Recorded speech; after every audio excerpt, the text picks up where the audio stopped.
শয়তানের মিশন হইল 1 নাম্বার বাইনাকুমুল আদাওয়াত, তোমাদের পরস্পরের মধ্যে ওই বিষয় নিয়ে শত্রুতা তৈরি করবেন।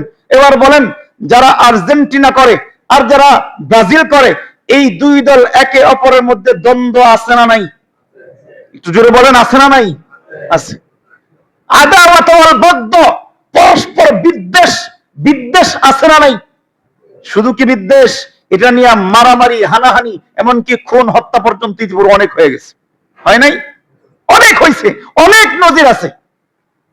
এই সাপোর্টার নিয়ে কে আর্জেন্টিনার সাপোর্ট করে, কে ব্রাজিলের সাপোর্ট করে, কে জার্মানির সাপোর্ট করে, কে কোন দলের সাপোর্ট করে, এই সাপোর্টার নিয়ে পরস্পরে আদাওয়াত ওয়াল বাগদ, পরস্পর বিদ্বেষ আর শত্রুতা তৈরি করে। বলেন না এটা মিশন কার? জোরে বলেন, কার মিশন? শয়তানের মিশন। আল্লাহ বলছেন, এবার বলেন, আল্লাহ বললেন শয়তানের মিশন হইল, শয়তান এমন কাজের সুব্যবস্থা করবে যেই কাজের মধ্যে পরস্পর দ্বন্দ্বাদ্বন্দ্বী হবে, পরস্পর শত্রুতা তৈরি হবে, পরস্পরের মধ্যে মদ্যপানের, নেশাপানের সুব্যবস্থা করা হবে, পরস্পরের মধ্যে জুয়া খেলা, বাজি ধরার সুব্যবস্থা থাকবে। আল্লাহ বললেন শয়তানের মিশন, আল্লাহ বললেন শয়তানের মিশন। আর আমরা একটু আগে সবাই ফতোয়া দিলাম, শয়তানের মিশন যেটা হয় এটা মুসলমানের জন্য হালাল হয় না হারাম হয়? আবার বলেন, হালাল হয় না হারাম হয়? এবার কি এটার জন্য নতুন ফতোয়া লাগবে? ফতোয়া দিয়েছে কে? আমি একবারও হারাম শব্দ উচ্চারণ করিনি, আমি শুধু জিজ্ঞাসা করছি আপনাদেরকে। আমি বুঝাইছি শয়তানের মিশন এইটা, আর এই খেলার সাথে মিশনের সাথে সম্পৃক্ততা আছে। শয়তানের মিশনের সাথে সম্পৃক্ত হইলে আমি জিজ্ঞাসা করছি হালাল না হারাম, আপনারাই বলছেন, কি বলছেন? হারাম। তার মানে বোঝা গেল বর্তমান প্রচলিত যেই শায়ের, যেই সিস্টেম, এই সিস্টেমের ফুটবল খেলা, এই সিস্টেমের ক্রিকেট খেলা, এটা বিশ্বকাপ হোক, যত কাপ হোক, যেই কাপের খেলা হোক, যেই ধরনের কাপের খেলা হোক, যেখানে এই 4 ধরনের কোন ধরনের নাফরমানি পাওয়া যায়, ওই খেলাটাও মুসলমানের জন্য একেবারে হারাম। আমি অমুক দলকে পছন্দ করি, অমুক দলের জার্সি গায়ে লাগাই, তো আমার জন্য কি হবে? অমুক দলকে খুব দিলে প্রাণে অনেক চাই অমুক দলটা জিতুক। হুজুর, আমার ব্যাপারে ইসলাম কি বলে? আলমার উমা আমান আহাব্বা, যেই মানুষটা ইহুদি খ্রিস্টানের জাত, ওই আর্জেন্টিনার মানুষদেরকে ভালোবাসবে, ওই ব্রাজিলের মানুষগুলোকে ভালোবাসবে। আল্লাহর হাবিব বলতেছেন কিয়ামতের ময়দানে ওই আর্জেন্টিনার পতাকার পিছনেই দাঁড়াইতে হবে, ওই ব্রাজিল ওয়ালাদের পিছনেই দাঁড়াইতে হবে। যেই দলকে ভালোবাসেন, যাদেরকে ভালোবাসেন, বলবেন আমি তো দেখি নাই, আমি তাদের সাথে মিলিত হই নাই। আল্লাহর হাবিব তো এই হাদিসে বলছেন ওয়ালাম ইয়ালহাক বিহি, তার সাথে কখনো মিলিত হয় নাই, কিন্তু দিলে দিলে ভালোবাসে। আল্লাহর হাবিব বলতেছেন তাদের সাথেই সে যুক্ত হবে। এবার আসেন আরেকটু নিচে নেমে আসি। হুজুর, আমি তো পতাকা টানায় ফেলছি, আমি তো পতাকা টানাই। পতাকা পার্টি আছে না আমাদের দেশে? পতাকা পার্টি আছে না? জমি বিক্রি করে 3.5 কিলোমিটার পতাকা বানায় এরকম মানুষ আমাদের দেশে আছে না? নিজের বাড়ি থেকে শ্বশুর বাড়ি পর্যন্ত 2 কিলোমিটার দূরত্বের পতাকা টানায় আছে না? আবার ওই দল যদি জিততে পারে গরু খাওয়ায়, গরু কাইতে খাওয়ায় দেবে, এরকম মানুষ আছে না?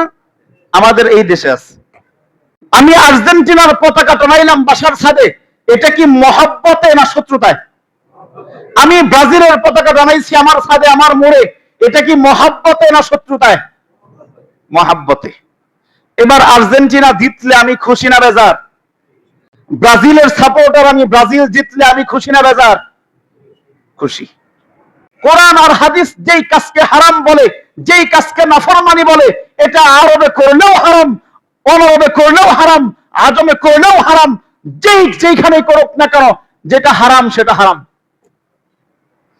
যদি মক্কা মদিনার ইমাম সাহেবরা যদি এই খেলার মধ্যে রেফারিগিরি করে, ওই খেলাটাও, আপনাদের সন্দেহ আছে কোনো? হারাম। কোন মুসলমানের সন্তান হলে তার ছাদের উপরে, তার বাড়ির আঙিনায়, তার এলাকায়, তার কোন রাস্তার মোড়ে তার নামে কোন পতাকা, ভিনদেশী খ্রিস্টানদের পতাকা টানাইতেই পারে না। আল মারউ মা মান আহাব্বা ওয়া ক্বালা আইদান লাইসা মিন্না মান তাশাব্বাহা বিগাইরিনা أو كما قال النبي عليه الصلاة والسلام صدق الله العظيم وصدق رسوله النبي الأمي الكريم ونحن على ذلك لمن الشاهدين والشاكرين والذاكرين والحمد لله رب العالمين سبحانك لا علم لنا إلا ما علمتنا إنك أنت العليم الحكيم وسبحانك لا فهم لنا إلا ما فهمتنا إنك أنت العزيز الكريم আলহামদুলিল্লাহ আল্লাহ পাক সুবহানাহু ওয়া তাআলার দরবারে লাখ কোটি শুকর আর সুজুদ যে মহান রব্বে কারীম বড় ইহসান করে দয়া করে মায়া করে দীর্ঘ এক সপ্তাহ পর জুমার দিন জুমার মসজিদে আসার বসার তৌফিক দান করেছেন।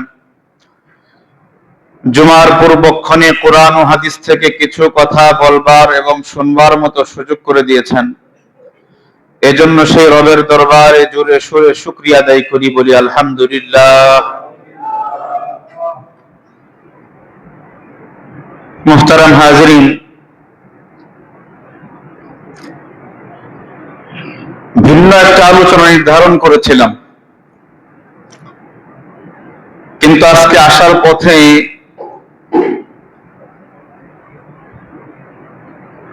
কিছু পতাকা চোখে পড়ল। রাস্তার মোড়ে মোড়ে বিল্ডিং এর ছাদের উপরে টাঙানো হাজারো পতাকা, যেটা দেখে প্রয়োজন বোধ মনে করলাম যে আজকে আমাদের আলোচ্য বিষয়টা নির্ধারণ করা দরকার। আর্জেন্টিনা ব্রাজিল, আপনারা জানেন কিনা এগুলা?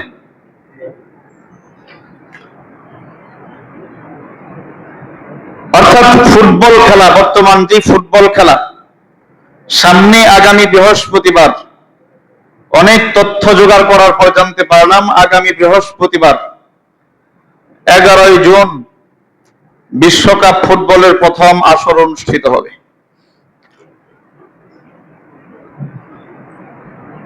আবার এই সমস্ত আলোচনা শুরু করলে অনেকের ভিতরে ব্যথা লাগে, যদি সব কিছুর মধ্যে ফতোয়াবাজি নিয়ে আসেন, এটা কেন?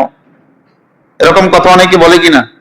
দেখবেন সামাজিক কোনো ব্যাধি নিয়ে আলোচনা করতে চাইলে, সামাজিক ব্যাধি, সামাজিক কোন রোগ, আমাদের ইবাদতগত ত্রুটি, এগুলো নিয়ে যদি সামাজিক অবস্থা আলোকে যদি আলোচনা করা হয়, অনেকে দেখবেন চুলকানি শুরু হয়, হুজুর এগুলো নিয়ে ফতোয়াবাজি করার কি দরকার?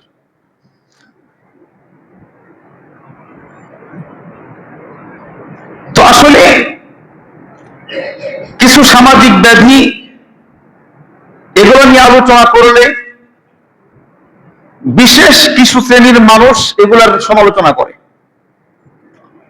যে সব কিছুতে ইসলাম টানেন কেন? আছে না কথা এরকম, যে সব কিছুতে ইসলাম, এটা স্বাভাবিক ব্যাপার, একটা খেলাধুলার ব্যাপার, আনন্দ উল্লাসের ব্যাপার, সব কিছুতে ইসলাম কেন? এরকম কথা আছে না?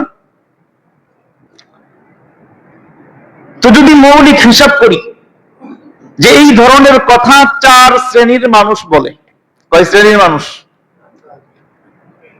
যে কোনো সামাজিক টপিক আলোচনা করতে চাইলে মসজিদের মিম্বার বলেন, মাহফিলের প্যান্ডেল বলেন, বা কোনো নসিহার জায়গা বলেন, কোন সামাজিক অবস্থার আলোকে আলোচনা করলে 4 কিসিমের মানুষের দিলের মধ্যে বড় ব্যথা লাগে, সমালোচনা শুরু করে। 1 নম্বর বিধর্মী, অর্থাৎ যে নাকি মুসলিম না, সে অন্য ধর্মাবলম্বী, যে তার কাছে এটা ব্যথা লাগে।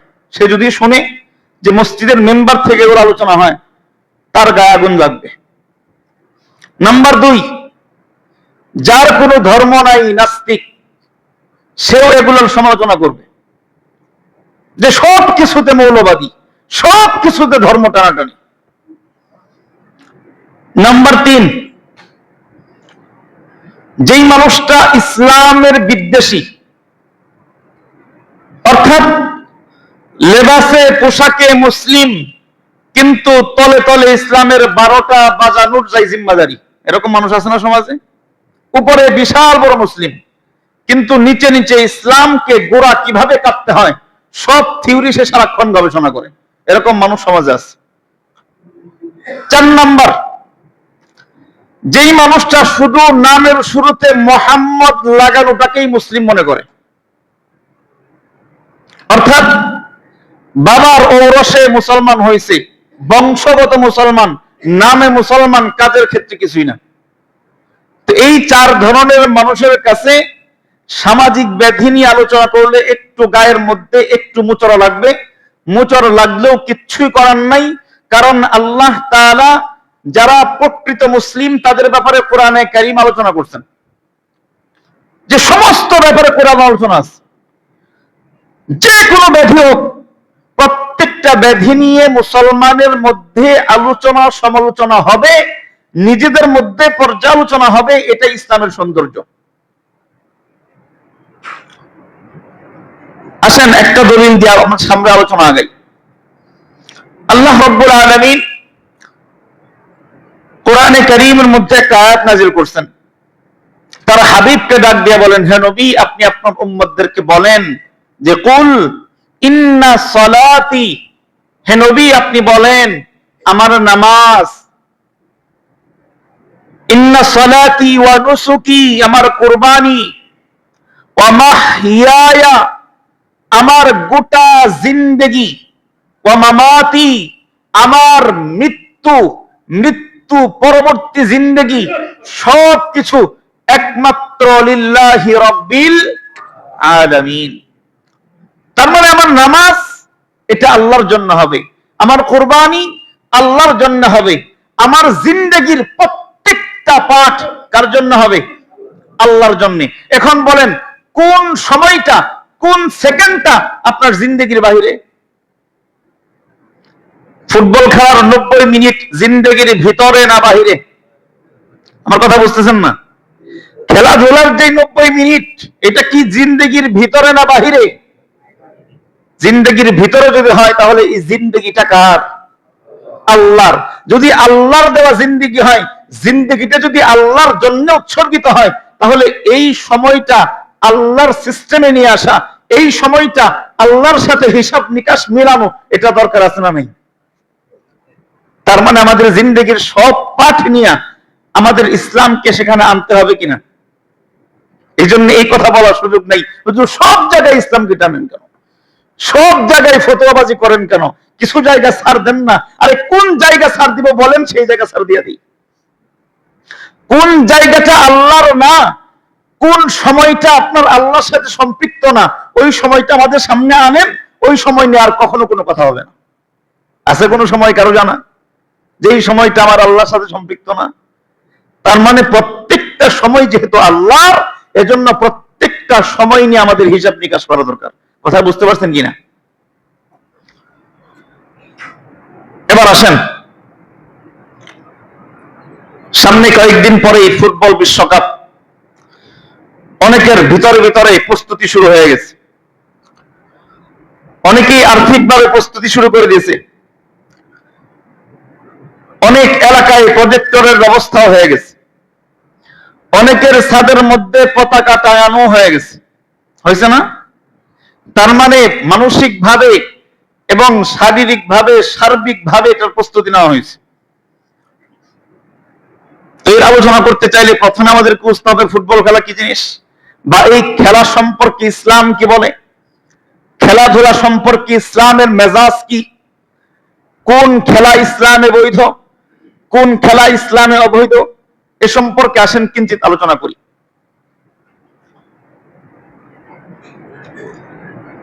আসেন প্রথমেই আল্লাহ রাসূল হাদিসে পাকের মধ্যে কি বলেছেন আমরা দেখার চেষ্টা করি। তিরমিজি শরীফের 1637 নম্বর হাদিসের বর্ণনা।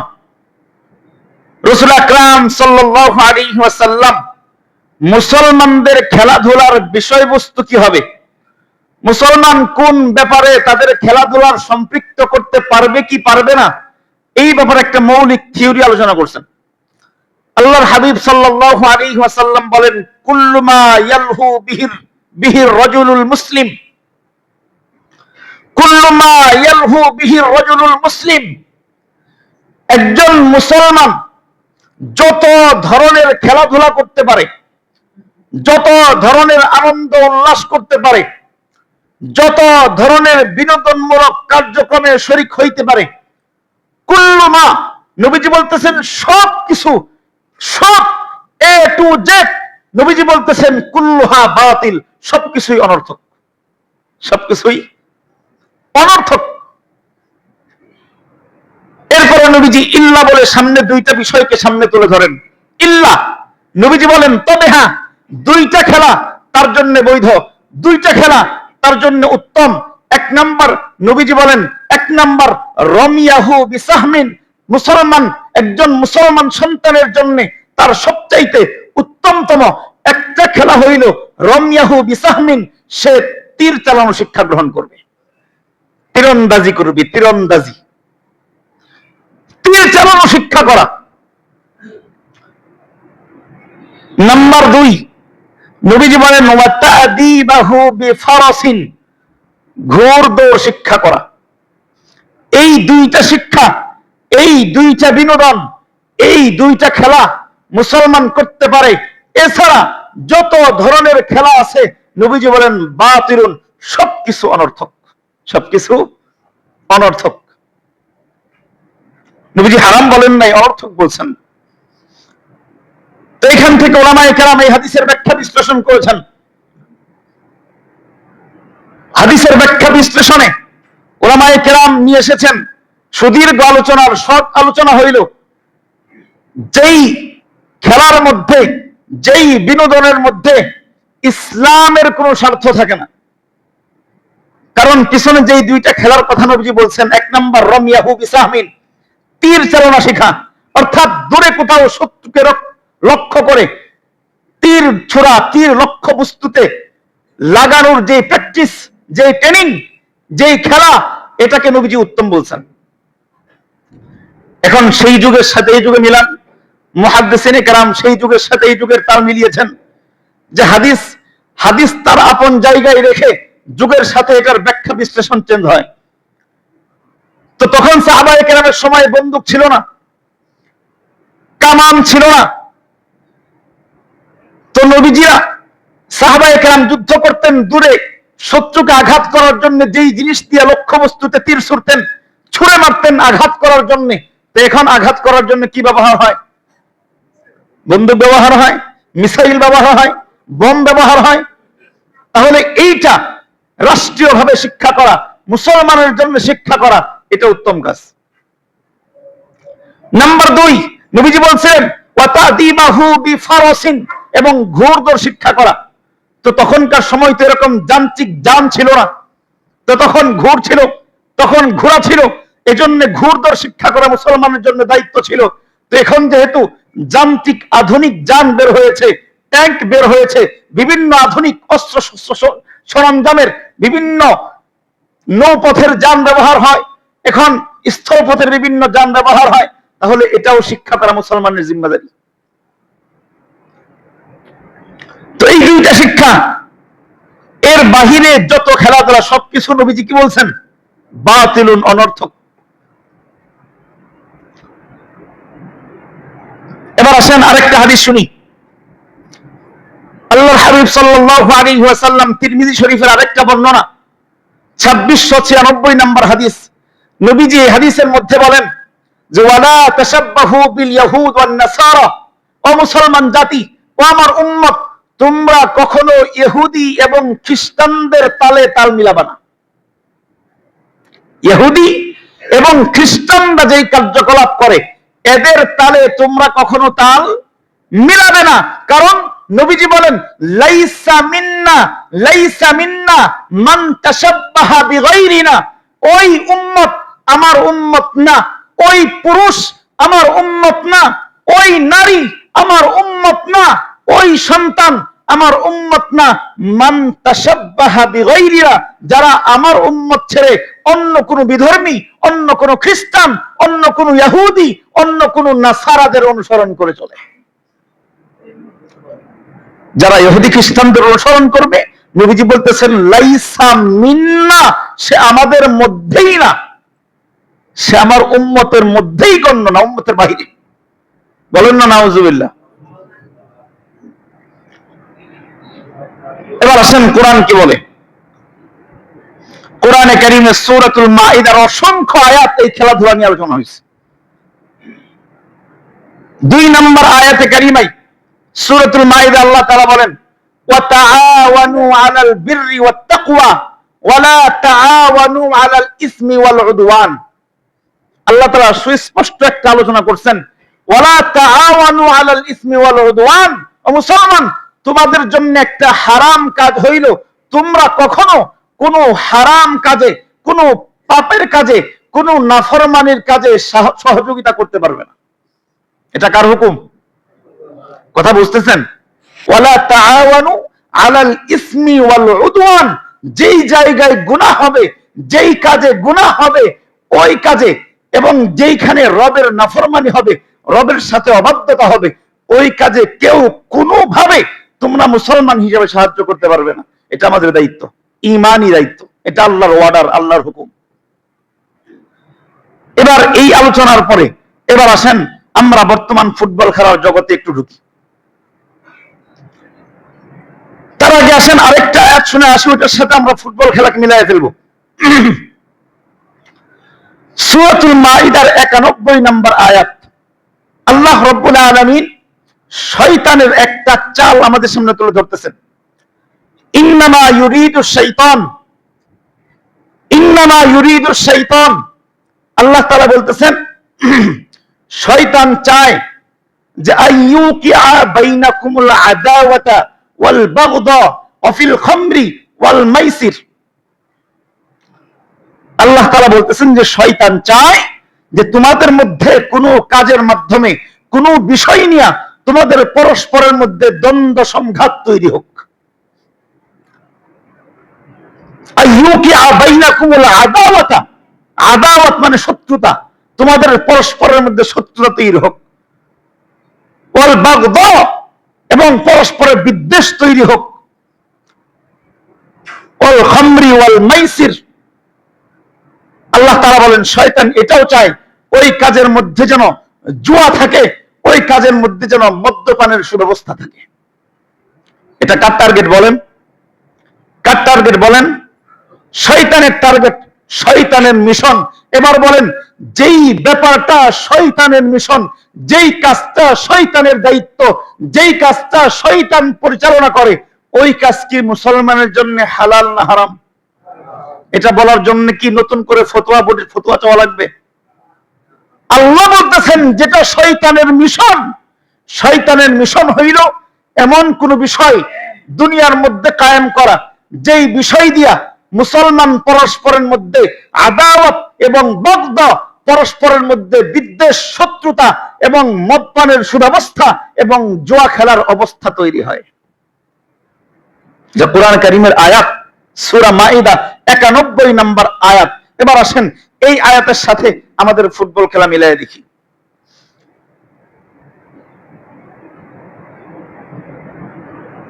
স্বাভাবিকভাবে অনেকের প্রশ্ন যে ওদের স্বাভাবিক একটা বিনোদন, ফুটবল খেলা তো স্বাভাবিক একটা বিনোদন, এখানে এমনি বাচ্চারা খেলাধুলা করে, শরীর চর্চা করে, শরীর চর্চা আবার হারাম হয় কেমনে? শরীর চর্চা শুধুমাত্র শরীর চর্চার জন্য যেই খেলাধুলা হয়, যেই আনন্দ ফুর্তি করা হয়, এটা যদি শরীয়তের সাথে কোনোভাবে সাংঘর্ষিক না হয়, সেক্ষেত্রে এটা হালাল।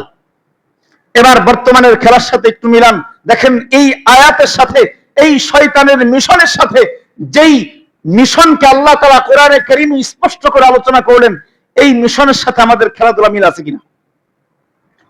প্রথমেই শয়তান, শয়তানের মিশন হইল 1 নম্বর বাইনাকুমুল আদাওয়াত, তোমাদের পরস্পরের মধ্যে ওই বিষয় নিয়ে শত্রুতা তৈরি করবেন। এবার বলেন যারা আর্জেন্টিনা করে আর যারা ব্রাজিল করে, এই দুই দল একে অপরের মধ্যে দ্বন্দ্ব আছে না নাই? একটু জোরে বলেন, আছে না নাই? আছে। আদাওয়াত ওয়াল বাগদা, পরস্পর বিদ্বেষ, বিদ্বেষ আছে না নাই? শুধু কি বিদ্বেষ, এটা নিয়ে মারামারি, হানাহানি, এমনকি খুন হত্যা পর্যন্ত ইতিপূর্বে অনেক হয়ে গেছে। হয় নাই? অনেক হয়েছে, অনেক নজির আছে। এই সাপোর্টার নিয়ে কে আর্জেন্টিনার সাপোর্ট করে, কে ব্রাজিলের সাপোর্ট করে, কে জার্মানির সাপোর্ট করে, কে কোন দলের সাপোর্ট করে, এই সাপোর্টার নিয়ে পরস্পরে আদাওয়াত ওয়াল বাগদা, পরস্পর বিদ্বেষ আর শত্রুতা তৈরি করে। বলেন না এটা মিশন কার? জোরে বলেন কার মিশন? শয়তানের মিশন। বলেন কোরআনের আয়াতের সাথে আমাদের বর্তমান ফুটবল খেলার মিল আছে না নাই? আরেকটু সামনে আসে, ওয়াল খামরি ওয়াল মাইসির, আরো দুইটা বিষয়, এটাও শয়তানের বড় টার্গেট, বড় মিশন। বলেন এই ফুটবল খেলা নিয়ে যেখানে যত আসর বসে, বিশেষ করে বাহির রাষ্ট্রে যেখানে ফুটবল খেলা হয়, যারা খেলোয়াড় এরা বিভিন্ন মদ্যপ পান করে কিনা, তারা নেশা পান করে কিনা, নেশার আসর বসায় কিনা, ওটা বাদ রাখেন। যেখানে এই ধরনের খেলাধুলার মজমা হয়, যেখানে দেখার জলসা হয়, সেইখানেও বিভিন্ন ধরনের এরকম অশ্লীলতা, এরকম মদ পানের, বিভিন্ন নেশা পানের ব্যবস্থা থাকে কিনা? থাকে। এটা শয়তানের মিশন। নাম্বার 4, ওয়াল মাইসির, সবচাইতে ভয়াবহ, সবচাইতে ভয়াবহ। প্রত্যেকটা জায়গায় জায়গায় হাজার হাজার কেন লক্ষ লক্ষ কোটি টাকার বাজি চলে এই খেলা নিয়ে। আপনারা জানেন কিনা এটা? ক্রিকেট খেলায় প্রত্যেকটা বলে বলে বাজি চলে, ফুটবল খেলায় প্রত্যেকটা মিনিটে মিনিটে বাজি চলে। 1-2 টাকার বাজি না, লক্ষ লক্ষ কোটি টাকার বাজি। বলেন এই বাজির ব্যবস্থা করা, এমন একটা ব্যবস্থাপনা করা যেই ব্যবস্থাতে বাজির ব্যবস্থা থাকবে, যেই ব্যবস্থাতে জুয়ার ব্যবস্থা থাকবে, এই মিশনটা কার? শয়তানের। কে বলছেন? কে বলছেন? কে? আল্লাহ বলছেন। এবার বলেন, আল্লাহ বললেন শয়তানের মিশন হইল, শয়তান এমন কাজের সুব্যবস্থা করবে যেই কাজের মধ্যে পরস্পর দ্বন্দ্বাদ্বন্দ্বী হবে, পরস্পর শত্রুতা তৈরি হবে, পরস্পরের মধ্যে মদ্যপানের, নেশাপানের সুব্যবস্থা করা হবে, পরস্পরের মধ্যে জুয়া খেলা, বাজি ধরার সুব্যবস্থা থাকবে। আল্লাহ বললেন শয়তানের মিশন, আল্লাহ বললেন শয়তানের মিশন। আর আমরা একটু আগে সবাই ফতোয়া দিলাম, শয়তানের মিশন যেটা হয় এটা মুসলমানের জন্য হালাল হয় না হারাম হয়? আবার বলেন হালাল হয় না হারাম হয়? এবার কি এটার জন্য নতুন ফতোয়া লাগবে? ফতোয়া দিয়েছে কে? আমি একবারও হারাম শব্দ উচ্চারণ করিনি। আমি শুধু জিজ্ঞাসা করছি আপনাদেরকে, আমি বুঝাইছি শয়তানের মিশন এইটা, আর এই খেলার সাথে মিশনের সাথে সম্পৃক্ততা আছে। শয়তানের মিশনের সাথে সম্পৃক্ত হইলে আমি জিজ্ঞাসা করছি হালাল না হারাম, আপনারাই বলছেন কি বলছেন? হারাম। তার মানে বোঝা গেল বর্তমান প্রচলিত যেই শায়ের, যেই সিস্টেম, এই সিস্টেমের ফুটবল খেলা, এই সিস্টেমের ক্রিকেট খেলা, এটা বিশ্বকাপ হোক, যত কাপ হোক, যেই কাপের খেলা হোক, যেই ধরনের কাপের খেলা হোক, যেখানে এই 4 ধরনের কোন ধরনের নাফরমানি পাওয়া যায়, ওই খেলাটাও মুসলমানের জন্য একেবারে হারাম, একেবারে হারাম। এবার আসেন, 1 নম্বর গেল, খেলা হারাম পাইলাম। এবার বলবেন হুজুর ঠিক আছে সাপোর্ট করি একটু, অমুক দলকে তো জিতলে পরে ভালো লাগে, অমুক দল জিতলে আনন্দ লাগে, এই ব্যাপারে হুকুম কি হবে? আমি অমুক দলকে পছন্দ করি, অমুক দলের জার্সি গায়ে লাগাই, তো আমার জন্য কি হবে? অমুক দলকে খুব দিলে প্রাণে অনেক চাই অমুক দলটা জিতুক, হুজুর আমার ব্যাপারে ইসলাম কি বলে? আপনার ব্যাপারেও নবীজি কথা বলে গেছেন।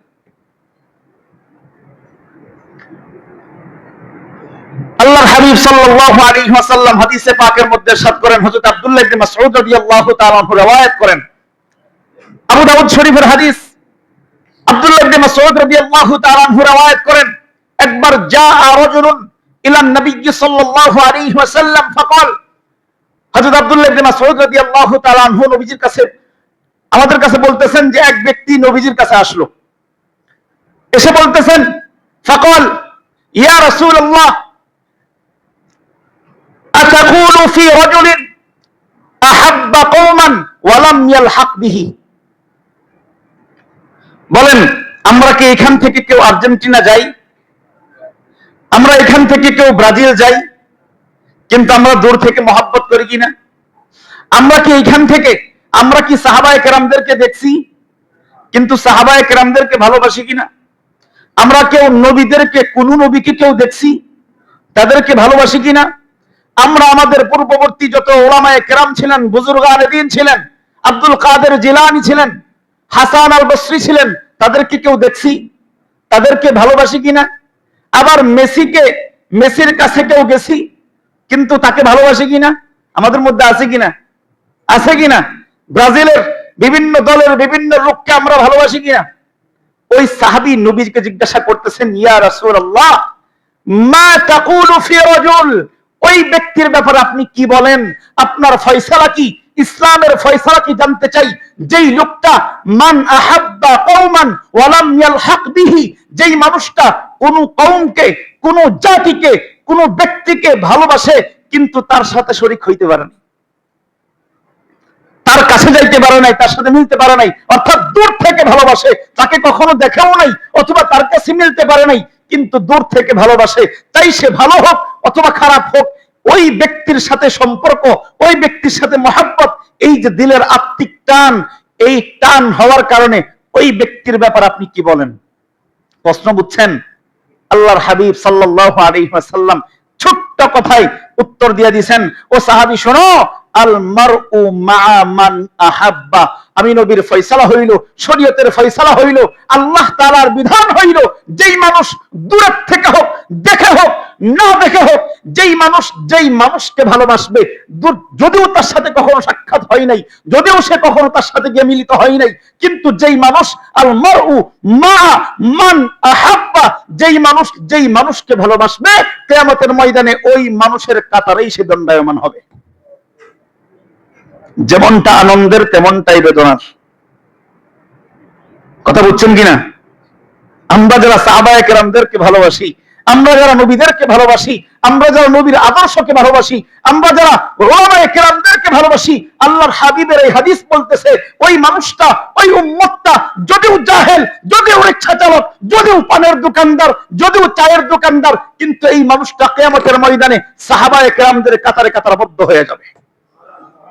এই মানুষটা একেবারে গ্রামের, একেবারে একজন সামান্য কৃষক, সামান্য চাষা, কিন্তু সে ওলামায়ে কেরামদেরকে ভালোবাসার কারণে, মুজতাহিদিনদেরকে ভালোবাসার কারণে, আম্বিয়ায়ে কেরামদেরকে ভালোবাসার কারণে, আল্লাহর হাবিবের এই হাদিস বলতেছে, কিয়ামতের ময়দানে এই গ্রাম্য চাষা, এই ধুলিবালিওয়ালা মানুষটা, উস্কো খুস্কো চুলওয়ালা মানুষটা কিয়ামতের ময়দানে ওলামায়ে কেরামদের কাতারে দাঁড় হয়ে যাবে, আম্বিয়ায়ে কেরামদের কাতারে দাঁড় হয়ে যাবে।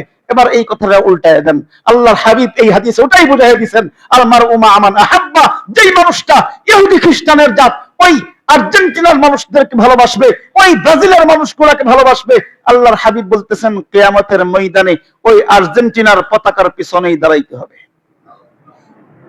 ওই ব্রাজিল ওয়ালাদের পিছনেই দাঁড়াইতে হবে। যেই দলকে ভালোবাসেন, যাদেরকে ভালোবাসেন, বলবেন আমি তো দেখি নাই, আমি তাদের সাথে মিলিত হই নাই। আল্লাহর হাবিব তো এই হাদিসে বলছেন, ওয়ালাম ইয়ালহাক বিহি, তার সাথে কখনো মিলিত হয় নাই, কিন্তু দিলে দিলে ভালোবাসে। আল্লাহর হাবিব বলতেছেন তাদের সাথেই সে যুক্ত হবে। এবার আসেন আরেকটু নিচে নেমে আসি। আমি তো পতাকা টানায় ফেলছি, আমি তো পতাকা টানাই। পতাকা পার্টি আছে না আমাদের দেশে? পতাকা পার্টি আছে না? জমি বিক্রি করে 3.5 কিলোমিটার পতাকা বানায় এরকম মানুষ আমাদের দেশে আছে না? নিজের বাড়ি থেকে শ্বশুর বাড়ি পর্যন্ত 2 কিলোমিটার দূরত্বের পতাকা টানায় আছে না? আবার ওই দল যদি জিততে পারে গরু খাওয়ায়, গরু কাইতে খাওয়ায় দেবে, এরকম মানুষ আছে না? আমাদের এই দেশে আছে। এই দেশের ঘটনাই বলো, একটা বাহিরের দেশের ঘটনা না। এবার ওই ব্যক্তির ব্যাপারে ইসলাম কি বলে? যেই মানুষটা ছাদের উপরে পতাকা বানাইছে, এবার বলেন পতাকা কি মহাব্বত করে টানায় নাকি মহাব্বত ছাড়া টানায়? এই কথাটা বুঝেন না মনে হয়। আমি আর্জেন্টিনার পতাকা টানাইলাম বাসার ছাদে, এটা কি মহাব্বতে না শত্রুতায়? আমি ব্রাজিলের পতাকা টানাইছি আমার ছাদে, আমার মোড়ে, এটা কি মহাব্বতে না শত্রুতায়? মহাব্বতে। এবার আর্জেন্টিনা জিতলে আমি খুশি না বেজার? ব্রাজিলের সাপোর্টার আমি, ব্রাজিল জিতলে আমি খুশি না বেজার? খুশি। এবার আসেন হাদিসে কি বলে, আসেন হাদিসে কি বলে। আল্লাহর হাবিব সাল্লাল্লাহু আলাইহি ওয়াসাল্লাম হাদিসে পাকের মধ্যে বলতেছেন, তিরমিজি শরীফের 6169 নম্বর হাদিসের বর্ণনা, আল্লাহর হাবিব সাল্লাল্লাহু আলাইহি ওয়াসাল্লাম বলেন, ইদা উমিলাতিল খাতিআতু ফিল আরদ, ইদা উমিলাতিল খাতিআতু ফিল আরদ, জমিনের কোথাও যদি কোনো পাপ কাজ হয়, বলেন এই যে এই পর্যন্ত রান পর্যন্ত সতর খুলে খেলাধুলা করা, এটা তো হালাল, এটা তো ভালো কাজ। ইহুদি খ্রিস্টানদের দৌড়াদৌড়ি, এটা তো ভালো কাজ। সেখানে হাজারো নর্তকী দিয়া ফালাফালি করা, নাচানাচি করানো, গান বাদ্য বাজানো, এটা তো ভালো কাজ না নাফরমানি? সন্দেহ আছে কোনো? সেখানে নর্তকী নাচানো হয় না? গোলে গোলে নর্তকী নাচানো হয় না? সেখানে রান বের করে সতর খুলে সকলের সামনে খেলাধুলা করা হয় না? এটা কি হালাল না হারাম? নাফরমানি কিনা? আল্লাহর হাবিব বলতেছেন, ইদা উমিলাতিল খাতিআতু ফিল আরদ, জমিনের কোথাও যদি কোনো রবের নাফরমানি হয়, কোথাও নাফরমানি হচ্ছে, তার মানে আমরা বাংলাদেশি। কেমন যেন নবীজি আমাদেরকে বলতেছেন, তুমি বাংলাদেশে আছো, নাফরমানি হচ্ছে কি আর্জেন্টিনায়, নাফরমানি হচ্ছে কি বিদেশের মাটিতে, নাফরমানি হচ্ছে সেই অন্য দেশে, অন্য কোন দেশের জমিনে। ইদা উমিলাতিল খাতিআতু ফিল আরদ, জমিনের কোন ভূখণ্ডে রবের নাফরমানি হচ্ছে, মান শাহিদাহা, কিন্তু এদের মধ্যে কেউ সেখানে উপস্থিত, ঘটনাক্রমে কোন মুসলমান সেই এলাকার বাসিন্দা হইতে পারে না? কোন মুসলমান সেই এলাকার বাসিন্দা, নবীজি বলতেছেন মান শাহিদাহা ফাকারিহাহা, সেইখানে অবস্থানকারী মুসলমান, সে বাধ্য হয়ে অবস্থান করতেছে, কিন্তু সে এটাকে ঘৃণা করতেছে। কি করে? ঘৃণা করে। সে সেখানে উপস্থিত কোন কারণে, কিন্তু সে এই কাজকে ঘৃণা করে, অপছন্দ করে, বাধ্য হয়ে সে এখানে আছে। আল্লাহর হাবিব বলেন, ফাকানা ফাকানা কানা ফাকানা কাল গায়বি আনহা, নবীজি বলেন কেমন যেন এই মানুষটা কিয়ামতের ময়দানে সেখানে ছিলই না, এই হুকুম তার উপর আরোপিত হবে। সেখানে ছিলই না সে। নবীজি এরপরে বলেন আমাদের জন্য ভয়ঙ্কর ভয়ঙ্কর কথা, ওমান গায়বা আনহা, কিন্তু সে এখানে নাই, একজন মুসলিম সে এখানে উপস্থিত না, কোন জমিনের মধ্যে পাপাচারী হচ্ছে, কোন জমিনের মধ্যে রবের নাফরমানি হচ্ছে, কোন জমিনের মধ্যে মানুষ নাফরমানিতে লিপ্ত হচ্ছে, ওমান গায়বা আনহা, কিন্তু একজন মুসলমান সেইখানে না, দূর দেশে কোথাও, দূরে কোথাও। কিন্তু ফারাদিয়াহা, কিন্তু এই অনুষ্ঠানের ব্যাপারে, এই পাপাচারের ব্যাপারে, এই নাফরমানির ব্যাপারে ওই মুসলমানের দিলে দিলে সন্তুষ্ট। একটু আগে কি বলছিলাম, পতাকা টানাইছি আমি, আর্জেন্টিনার পতাকা টানাইছি, এটাকে আমি খুশিতে না বেজারে? খুশিতে না? তাহলে তো আমি তো সন্তুষ্ট। সেইখানে নাফরমানি হবে, আমি তো অনেক বেজায় খুশি, আমি তো অনেক খুশি। নবীজি বলতেছেন ফারাদিয়াহা, সে দূর দূর থেকে সেটার প্রতি খুশি অনুভব করে, আনন্দ অনুভব করে, উল্লাস অনুভব করে। নবীজি বলেন ফাকানা কাল হাজিরি আনহা, কেমন যেন ওই নাফরমানটাও সেই নাফরমানিতে লিপ্ত। বলেন না নাউজুবিল্লাহ? আরেকটু জোরে বলেন নাউজুবিল্লাহ। আমাদের সমাজের এই ধরনের সন্তান আছে না নাই? আছে। এখন অনেকেই বলতে পারে, হুজুর আরে এটা তো আরবরা করে, গত এর আগের ফাইনাল, এর আগের হইছে কাতারে, আরবে হইছে না? এটা তো আরবরা করে, তাহলে তো বৈধ হওয়ার কথা। আরবরা করে।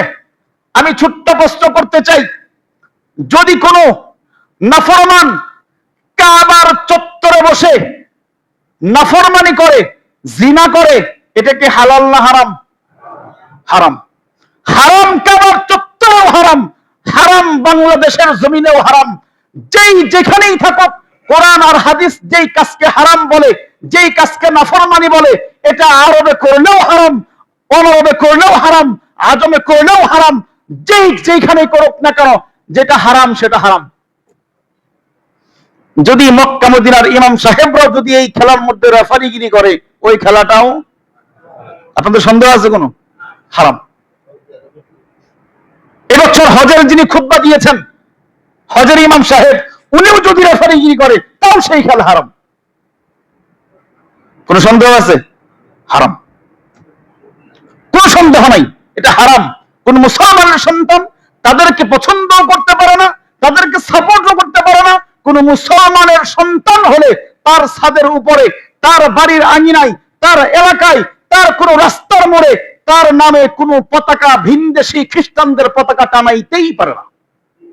কোন মুসলমানের সন্তান টানাইতে পারে না। কেউ যদি বদ্দিন হয়, কেউ যদি নাস্তিক হয়, কেউ যদি তলে তলে মুসলিম বিদ্বেষী হয়, কেউ যদি শুধু বংশগত নামে মুসলিম হয়, মুহাম্মদ নামদারি মুসলিম হয়, তার সাথে টানানো যাইতে পারে। কোন মুসলমানের সন্তান, মুসলমান মানুষ কখনো টানাইতে পারে না। সহজ কথা।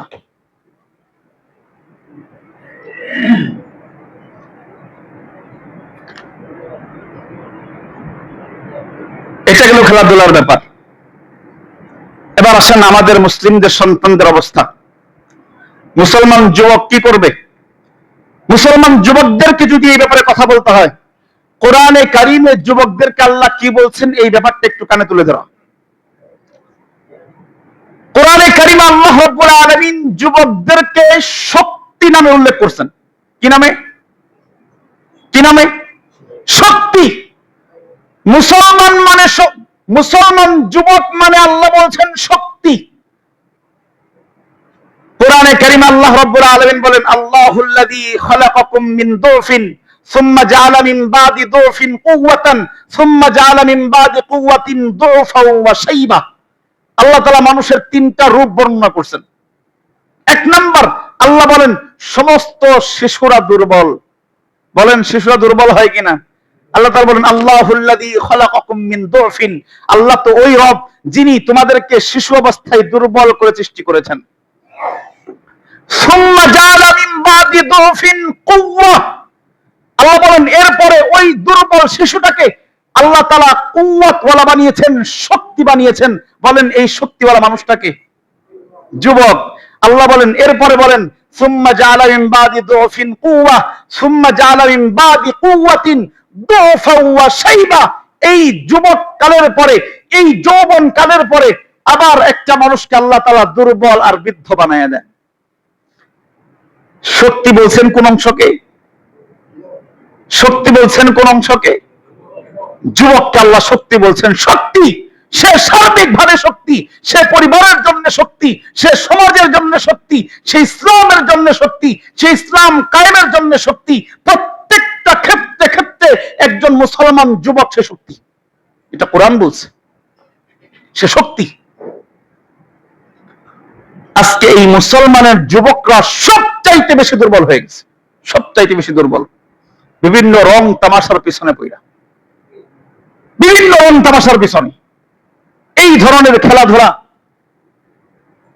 এই ধরনের আজে বাজে অভ্যাস, বিভিন্ন অশ্লীলতা, বিভিন্ন বেহায়াপনা, জুয়া, আড্ডা, বিভিন্ন ধরনের খেলা, পাবজি, বিভিন্ন গেমস, অনলাইন গেমস, এগুলোর মাধ্যমে আমাদের এই শক্তিওয়ালা যুবক একেবারে দুর্বল হয়ে গেছে, ধ্বংস হয়ে গেছে।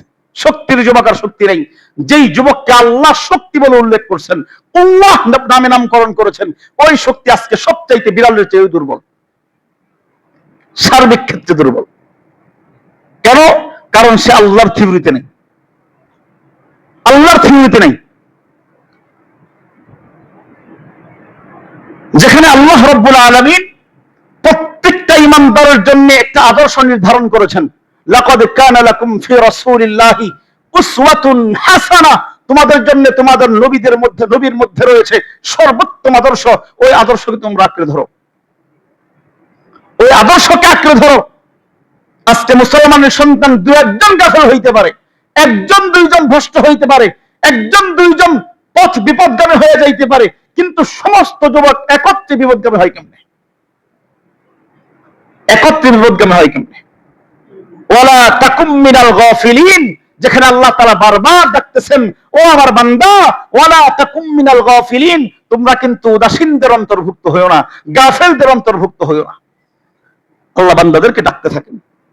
আর আজকের এই যুবকরা এই খেলাধুলার পিছনে, সারাক্ষণ এগুলোর পিছনে আজকে মত্ত।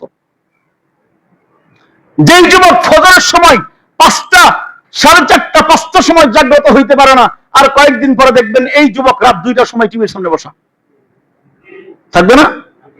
2টার সময় বসা। এর আগের সময় খেলা হয়েছিল রমজান মাসে, রমজান সারাদিন খাক না খাক, রোজা থাকুক আর না থাকুক, সারা রাত তারা বসে বিভিন্ন প্রজেক্টরের সামনে বসে খেলা দেখছে। এটা আজকের যুবকের অবস্থা।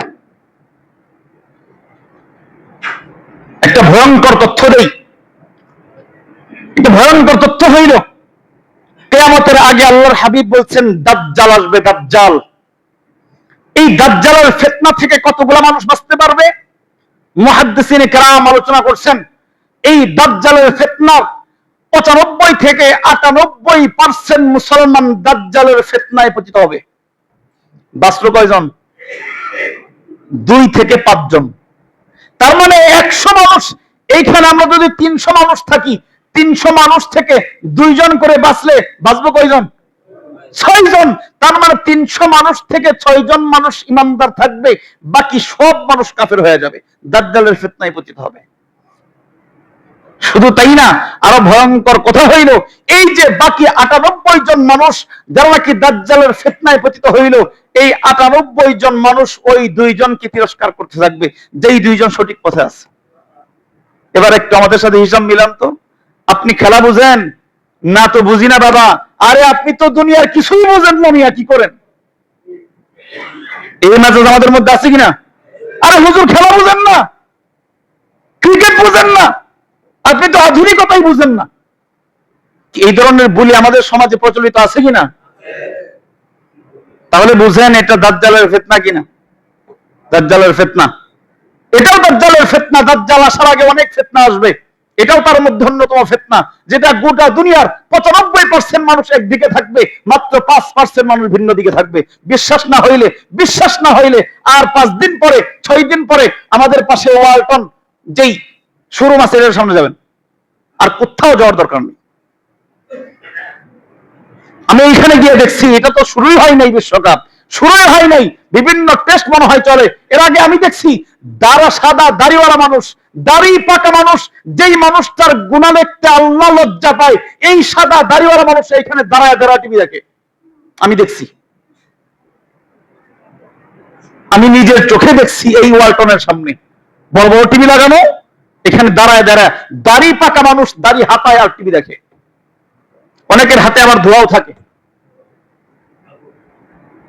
এটা হলো মুসলমানের সন্তান, আজকে মুসলমানের অবস্থা। এই জন্য সাবধান হওয়া দরকার, সচেতন হওয়া দরকার। আজকে আমাদের মা বাবারও সচেতন হওয়া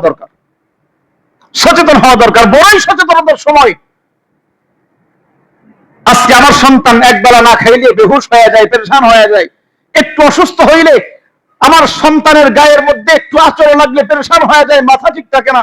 সন্তানের ইমানের মধ্যে যেই বিশাল ফাটল ধরে গেছে, আমার কোনো হিসাব নেই। বিশাল ফাটল ধরে গেছে, মরিচা ধরে গেছে ইমানের মধ্যে, আমার কোনো পেরেশানি নাই। বলবেন হুজুর পারি না তো। কে বলছে পারেন না? চেষ্টাই তো করেন নাই। কি চেষ্টা করছেন? সন্তানের পেছনে কতটুকু মেহনত করছেন, যেই মেহনতের পরে আপনি পরাজয় বরণ করছেন। সন্তানকে মানুষ বানানোর জন্য, লেখাপড়া শেখানোর জন্য, শিক্ষা দেওয়ার জন্য সন্তান লেখাপড়া করতে চায় না, সন্তান স্কুলে যাইতে চায় না, মাদ্রাসায় যাইতে চায় না, এজন্য সন্তানকে মারধর করে, এরকম বাবার হিসাব অনেক কম। আমার কথা বুঝাইতে পারছি? সন্তান লেখাপড়া করতে চাচ্ছে না, এজন্য সন্তানকে বকাঝকা করছে, এজন্য সন্তানকে মারপিট করছে, এরকম করে না, এরকম সংখ্যা কম। প্রায় সকল বাবাই করে, সমস্ত মাই করে। এমনকি কোন সন্তান একটা বেলা খাবার খায় নাই, খাবার খাইতে চাচ্ছে না, এজন্য মায়ে ধৈরা পিটায়, এরকম নজির আছেন আমাদের ঘরে। এবার বলেন তো, সন্তান নামাজ পড়ে নাই, সন্তান নামাজে ডাকছি আসে নাই, এজন্য সন্তানকে ধৈরা পিটাইছেন, একজন বাবা হাত তোলেন তো দেখি একটু। আছেন এরকম বাবা কেউ? মাশাআল্লাহ, একজন পাইছি, আলহামদুলিল্লাহ। একজনের তো কথা না, এখানে তো সকলের দাঁড়ানোর কথা ছিল। আরে দাদারাও দাঁড়ানোর কথা ছিল, আমি আমার নাতিরে পিটাইছি। মামা দাঁড়ানোর কথা ছিল, আমি আমার ভাগিনারে পিটাইছি। চাচা দাঁড়ানোর কথা ছিল, আমি আমার সন্তানকে পিটাইছি। কই কেউ তো পিটায় না। অজুহাত, সন্তানকে বলি তো কথা শোনা। আরে কেমন করে বলেন? আল্লাহ হাবিব বলছেন 7 বছর হইলে তাকে নামাজের তাকিদ দাও, তাকে নামাজের জন্য কথা বলো, 10 বছর হইলে প্রয়োজনে পিটাও। এটা আমার কথা? এটা কার কথা? নবীজির কথা, নবীজি বলছেন প্রয়োজনে শাসন করো, 10 বছর হয়ে নামাজে নিয়ে আসো। কয়জন বাবা আছেন, কয়জন মা আছেন সন্তানকে নিয়ে আসছেন? অথচ আল্লাহ কোরআনে বলছেন ওয়ানজির আশিরাতাকাল আকরাবিন, ওই বান্দার তোমার প্রতিবেশী, তোমার সমাজবাসী, তোমার নিকটস্থ মানুষদেরকে আল্লাহর দিকে ভীতি প্রদর্শন করো, আল্লাহর দিকে নিয়ে আসো, দুনিয়া থেকে বিমুখ করে আল্লাহমুখী বানাও। আল্লাহ তাআলা নিজে হুকুম করছেন ওয়াকফির জানাহাকা লিমান ইত্তাবাআকা মিনাল মুমিনিন। আল্লাহ বলছেন, দেখেন আল্লাহ কত সুন্দর করে বলেন। কোরআন আয়াত মাঝে মাঝে পড়লে অবাক হয়ে যায়, আল্লাহ কেমন করে আমাদের সাথে কেমন সুন্দর করে কথা বলেন। আল্লাহ বলতেছেন, সন্তান যদি তোমার কাছে আসে, যদি তোমার কথা মানে, তুমি দিন শেখাচ্ছ, দিনের দিকে ডাকতেছো, সন্তান যদি তোমার কথা মানে, ওয়াকফিদ জানাহাকা, ওয়াকফিদ জানাহাকা, তুমি তোমার পাজরগুলা বিছিয়ে দাও, মানে তার জন্য একেবারে বিনয় হয়ে যাও, তার জন্য একেবারে দিলটা খুলে দাও। ওয়াকফিদ জানাহাকা লিমান ইত্তাবাআকা, যে তোমাকে মানবে তার জন্য কলিজা ঘোনা করে দাও, যে তোমাকে মানবে তার জন্য কলিজাটা খুলে দাও। কার কথা? ওয়াকফির জানাহাকা, তুমি তোমার পাখনা বিছায়া দাও। যেই কথা আল্লাহ মা বাবার ক্ষেত্রে বলছেন, মা বাবার জন্য সন্তানকে যেই দায়িত্ব দিয়েছেন, আল্লাহ বলতেছেন তোমার পরিবারে কেউ যদি দিন মানে, তোমার কথা শুনে দিনের উপর চলে, তাদের জন্য তোমার পাখনাটা বিছায়া দাও, মানে তার জন্য তুমি একবারে কোমল হয়ে যাও। ওয়াকফির জানাহাকা লিমান ইত্তাবাআকা মিনাল মুমিনিন।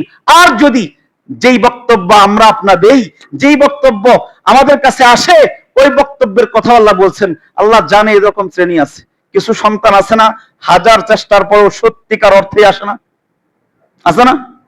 হাজার বোঝানোর পরেও, হাজার চেষ্টার পরেও, মার ধরের পরেও কিছু সন্তান আছে না, নাফরমানি করে। আপনার জন্য ব্যবস্থা আছে, চেষ্টার পরে যদি না আসে, এটার জন্য ব্যবস্থা আছে। আল্লাহ বলছেন ফাইন আসাউকা, এরপরে আয়াত ফাইন আসাউকা, যদি তুমি হাজারবার বলার পরেও, হাজারো চেষ্টার পরেও সন্তান যদি তোমার কথাই না আসে, যদি তারপরেও নাফরমানি করে, ফাইন আসাউকা ফাকুল, তাহলে তুমি ওই সন্তানকে ডাকো, ডেকে বলো ইন্নী বারিউম মিম্মা তা'মালুন, তুমি যেই রাস্তায় চলতেছ, তোমার সাথে আমার সাথে সম্পর্ক বিচ্ছিন্ন। ইন্নী বারিউম, আমি মুক্ত, আমি মুক্ত। ইন্নী বারি, আমি মুক্ত, মিম্মা তা'মালুন, তোমার যেই কার্যকলাপ, তোমার যেই চলন বলন, তোমার এই চলন বলন থেকে, তোমার এই চলাফেরা থেকে আমি বাবা মুক্ত। এরকম কেউ বলছেন? কোন বাবা বলতে পারছে আজ পর্যন্ত আমি মুক্ত? এবার আসবেন, হুজুর এই কথা যদি বলি সর্বনাশ, আমার তো ভাত বন্ধ হয়ে যাবে। এরকম আছে না? সন্তানকে ডাক দিয়ে যদি এই কথা বলি, আমার তো আগামীকাল থেকে খাবার বন্ধ হয়ে যাবে, আমার জন্য তো ঘরে রান্না হবে না। আল্লাহ আপনার দিলের কথা জানে, এজন্য আল্লাহ তাআলা 1500 বছর আগে এই আয়াত নাযিল করছেন। এই আয়াতের পরেই ফাকুল ফাইনা আসাউকা ফাকুল ইন্নী বারিউম মিম্মা তা'মালুন, তুমি তোমার অকাট্য বক্তব্য তার সামনে তুলে ধরো। যদি তারপরে তার থেকে কোনো ধরনের নাফরমানি আসে, যদি তার থেকে তোমার জন্য খাবারের রিজিক বন্ধ হয়ে যায়, তুমি বলো ফাতাওয়াক্কাল আলাল্লাহ, তুমি আল্লাহর উপর তাওয়াক্কুল করো। কার উপর তাওয়াক্কুল করো? এটা একের পর আয়াত শোনাইতেছি, ভিন্ন ভিন্ন জায়গা থেকে না। আল্লাহ তাআলা ধারাবাহিকভাবে বলতেছেন, যার সাথে যেটা ঘটবে সে সেই পথে চলবে, কোনো সমস্যা নাই। যদি তোমার রিজিক বন্ধ হয়ে যায়, যদি তোমার অন্য কোনো সমস্যা হয়, ফাতাওয়াক্কাল আলাল্লাহ, তুমি আল্লাহর উপর ভরসা করো, আল্লাহ তোমার ব্যবস্থা করবেন। শেষ কথা, শেষ কথা, একটা আয়াত দিয়ে কথা শেষ করব। আল্লাহ তাআলা সূরাতুল মাঈদার মধ্যে আরেকটা ভয়ঙ্কর আয়াত দিয়েছেন, আমাদের মতো মুসলমানদের জন্য বড় ভয়ঙ্কর আয়াত, আমাদের মতো ঈমানদারদের জন্য বড় ভয়াবহ আয়াত। আল্লাহ রাব্বুল আলামিন বলেন, ইয়া আইয়ুহাল্লাযীনা আমানু, ও ঈমানদারেরা, যারা ঈমানওয়ালা, লা তাত্তাখিদুল ইয়াহুদা ওয়ান নাসারা আউলিয়া, তোমরা ইহুদি এবং খ্রিস্টানদেরকে কখনো বন্ধু বানায়ও না। এটা কার কথা? এটা কার কথা? লা তাত্তাখিদুল ইয়াহুদা ওয়ান নাসারা আউলিয়া, কোন ইহুদি খ্রিস্টানকে বন্ধু বানাইতে পারবে না। আমি আপনাদের কাছে জানতে চাই, মেসি কোন ধরনের মুসলমান? তো বলেন না, কোন কিসমের মুসলমান? নাকি খ্রিস্টান? নেইমার কোন কিসমের মুসলমান? নাকি খ্রিস্টান? খ্রিস্টান। লা তাত্তাখিযুল ইয়াহুদা ওয়ান নাসারা আউলিয়া। ও ইমানদার, তুমি কোন ইহুদি খ্রিস্টানকে বন্ধু রূপে গ্রহণ করো না। আল্লাহ বলতেছেন বাযুহুম আউলিয়া বায, তারা পরস্পর পরস্পরের বন্ধু। আর্জেন্টিনা ব্রাজিলের বন্ধু হবে, ব্রাজিল আর্জেন্টিনার বন্ধু হবে, ইহুদি খ্রিস্টানদের বন্ধু হবে, খ্রিস্টান ইহুদিদের বন্ধু হবে, অন্যরা অন্যরা বন্ধু হবে। তুমি মুসলমান, তুমি কেন বন্ধু বাঁধতে চাও?